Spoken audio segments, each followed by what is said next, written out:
देखो फिजिक्स में हमने यहाँ तक पढ़ लिया था कि चैप्टर कौन सा फिजिक्स का, चैप्टर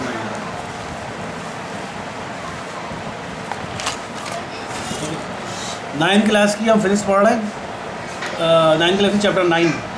ठीक है, हमने ये पढ़ लिया था सेंटीग्रेड, केल्विन, फ़ारेनहाइट पढ़ लिया था, रिलेशन पढ़ लिया था कि सेंटीग्रेड को फ़ारेनहाइट में कैसे कन्वर्ट करेंगे, फ़ारेनहाइट को सेंटीग्रेड में कैसे कन्वर्ट करेंगे, केल्विन में कैसे कन्वर्ट। वो जो न्यूमेरिकल हमने देखा था, समझ में आ गया था ना, सेंटीग्रेड को फ़ारेनहाइट में, केल्विन वगैरह में कैसे कन्वर्ट करेंगे। अब हमारे पास आ रहा है specific heat capacity. Specific heat capacity क्या चीज़ होती है? हीट कैपेसिटी का मतलब ये होता है, किसी भी चीज़ को, किसी भी सब्सटेंस में आपने कितनी हीट दी। किसी भी सब्सटेंस, आप देगची को चूल्हे पर रखते हैं तो देगची के अंदर जो चीज़ भी होती है उसको आप हीट दे रहे होते हैं ना। देगची में अगर दूध है तो दूध को बॉयल कर रहे होते हैं, दूध को आप हीट दे रहे होते हैं। तो आपने दूध की देगची को आपने कितनी हीट दी, कितनी हीट दूध की देगची के अंदर चली गई। ठीक है, तो जब आपने दूध की देगची को जब आपने हीट दिया तो दूध का टेम्परेचर ज़्यादा होगा, दूध बॉयल होगा, जाहिर बात है। ठीक है, तो दूध के टेम्परेचर में इजाफा हो जाएगा। तो हीट कैपेसिटी बेसिकली वो चीज़ होती है कि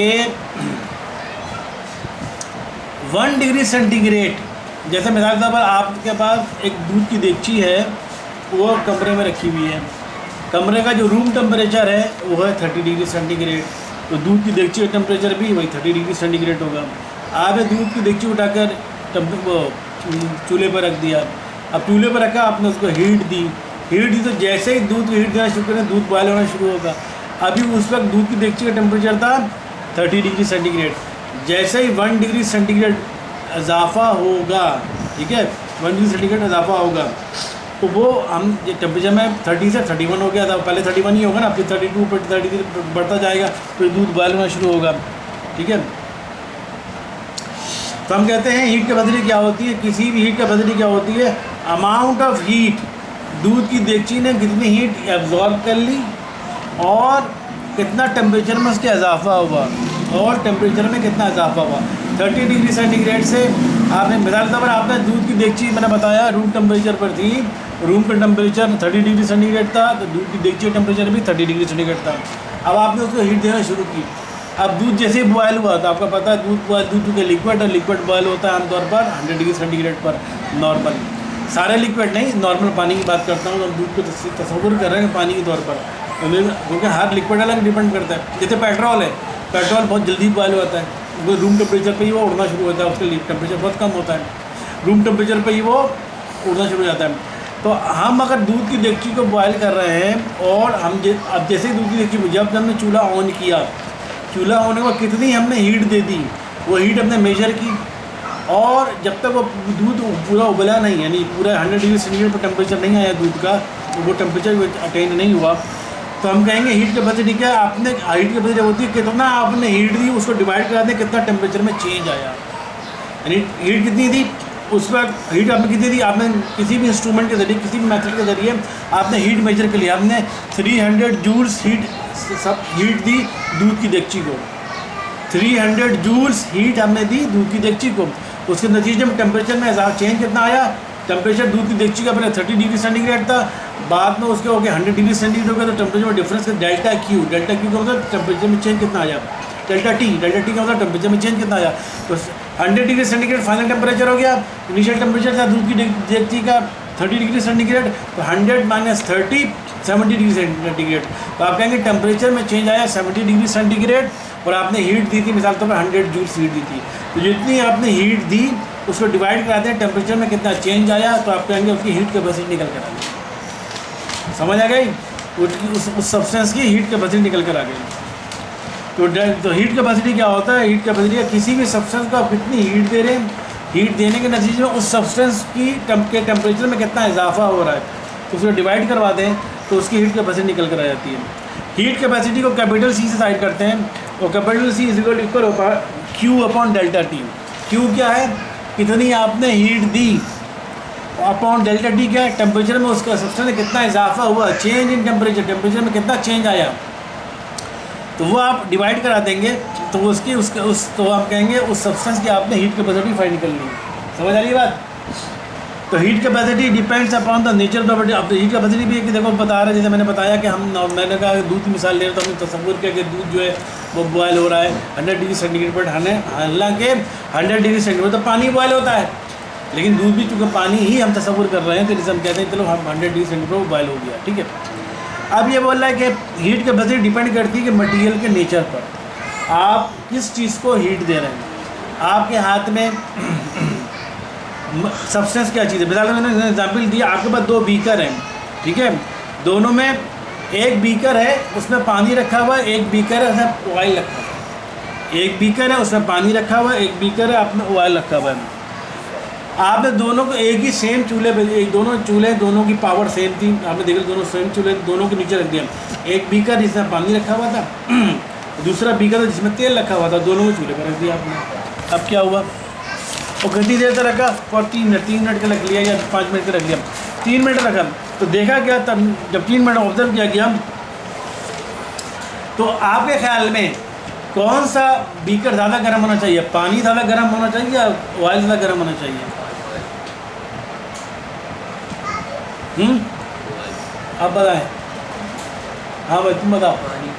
पानी जल्दी होगा ना ऐसा, पानी जल्दी ऐसा वो बॉयल होगा। अभी हमने बॉयल नहीं किया है, 3 मिनट पर इतना जल्दी बॉयल थोड़ी होता है, मतलब टेम्परेचर 3 मिनट के लिए रखा है, मैं नहीं बोला 1 घंटे के लिए, अभी बॉयल नहीं हुआ है भाई। 3 मिनट रखती है आप दूध की डेगची जब चूल्हे पर रखो 3 मिनट में बॉयल हो जाता है, 3 मिनट से ज़्यादा ही लेता है, कम से कम 5 मिनट 10 मिनट लेता है, उसके बाद बॉयल होता है।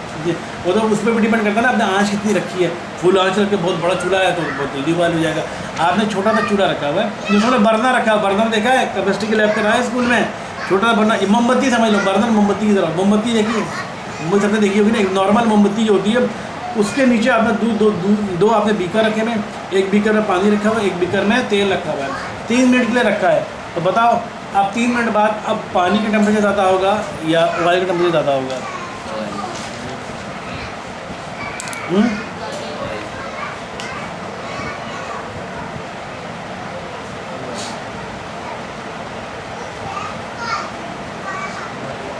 क्या ऑयल का टेम्परेचर ज़्यादा होगा, ठीक है, पानी का टेम्परेचर ज़्यादा नहीं होगा, ऑयल का टेम्परेचर ज़्यादा होगा। ऑब्जर्व किया गया, ये तो ये कॉन्सेप्ट ये हम समझ नहीं सकते, ये तो करने के बाद पता चलता है। ऑब्जर्व ये किया गया कि जब पानी को छू के देगा तो पानी का इतना गर्म नहीं है, जो तेल को छू के देगा वो ज़्यादा गर्म होगा, ठीक है, वो ज़्यादा गर्म होगा। तो इससे क्या जाहिर हुआ, आपने दोनों को सेम चूल्हे के नीचे रखा, सिर्फ फर्क दोनों चीज़ें कि दोनों लिक्विड है, एक पानी है और एक तेल है, ठीक है, और दोनों को 3-3 मिनट के लिए रखा। तो आपने हीट तो सेम दे रहे हो ना, दोनों को इक्वल हीट दे रहे हो ना, किसी को ज़्यादा कुछ, एक को बड़ा चूल्हा और एक छोटे चूल्हे पर तो रखा नहीं है, एक को बहुत ज़्यादा हीट मिल रही है, एक को छोटी हीट में, दोनों की हीट सेम मिल रही थी, लेकिन एक के टेम्परेचर में इजाफा ज़्यादा हो गया, ऑयल के टेम्परेचर में ज़्यादा इजाफा हो गया और पानी के टेम्परेचर में इजाफा कम हुआ। पानी के टेम्परेचर में भी इजाफा हुआ लेकिन ऑयल के मुकाबले में कम हुआ। तो हम कहेंगे हीट कैपेसिटी किसकी ज़्यादा है, ऑयल की ज़्यादा है। तो इसीलिए ये हीट कैपेसिटी डिपेंड करती है क्या सब्सटेंस आप ले रहे हो, ठीक है। अब पानी को किस सब्सटेंस पर डिपेंड करता है हीट कैपेसिटी, तो देखा जाएगा कि हर सब्सटेंस की अलग अलग हीट कैपेसिटी होती है। यहाँ पर चार्ट में आपको बना के दिया गया, देखो दिखा पर पानी की हीट कैपेसिटी होती है जूल पर किलोग्राम पर डिग्री सेंटीग्रेड में। अगर आपने 1 किलो वाटर लिया हुआ है तो उसकी हीट कैपेसिटी की वैल्यू की 4.1 10 की पावर 3। आपने अगर एलुमिनियम लिया हुआ है तो उसकी हीट कैपेसिटी 9.2 10 की पावर 2। आपने अगर शीशा लिया हुआ, गिलास लिया हुआ जिसे 8.4 10 की पावर 2 हीट कैपेसिटी वैल्यू होगी। तो अलग अलग सब्सटेंस की हीट कैपेसिटी की वैल्यू अलग होती है। समझ आ गई बात ये हीट। हालांकि जैसे हमने मिसाल अभी दी कि आपने दोनों बीकर में सब्सटेंस सेम रखे, मतलब दोनों बीकर में एक ही हीट दे रहे थे, हीट क्वांटिटी ज़्यादा नहीं थी, एक को बड़ा चूल्हा लगाया हुआ एक को छोटा चूल्हा, दोनों को आपने मोमबत्ती से हीट दे रहे हो, लेकिन एक सब्सटेंस जो कि ऑयल है उसकी टेम्परेचर में ज़्यादा इजाफा हो गया, पानी था उसके टेम्परेचर में कम इजाफा हुआ। तो हीट कैपेसिटी डिपेंड करती है आप कौन सा सब्सटेंस ले रहे हो। हर सब्सटेंस की हीट कैपेसिटी डिफरेंट होती है। समझ आ गई क्या हो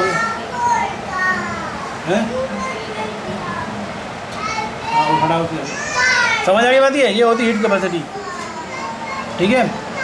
और हीट कैपेसिटी का फार्मूला होता है, हीट कैपेसिटी को जाहिर करते हैं कैपिटल C से, और इसका फार्मूला होता है capital C = Q/Δt।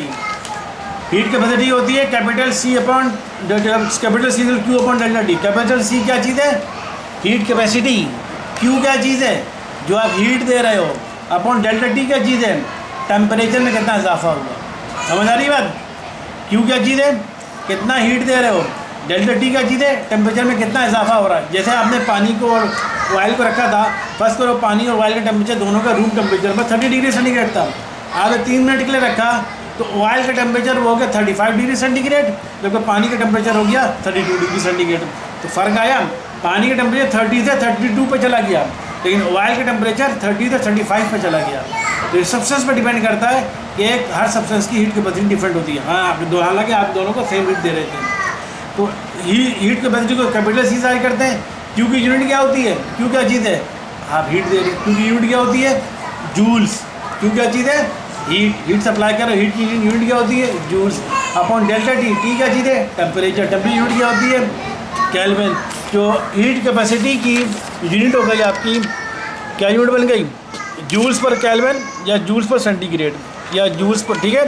Heat capacity आपकी हो गई जूल्स पर केल्विन या जूल्स पर सेंटीग्रेड। और इसका फार्मूला हो गया C=Q अपॉन डेल्टा टी। समझ आ गई बात? ये हीट कैपेसिटी कैपिटल C= हो गया Q upon delta T. Q क्या है? हीट है। हीट क्या है? जूल्स में दे रहे हो। अपॉन डेल्टा टी क्या है? टेम्परेचर है। टेम्परेचर की यूनिट होती है केल्विन। जूल्स पर केल्विन या जूल पर सेंटीग्रेड आपकी हीट कैपेसिटी की यूनिट होती है। ठीक है, अब लास्ट पढ़कर आप आगे कंटिन्यू करते हैं।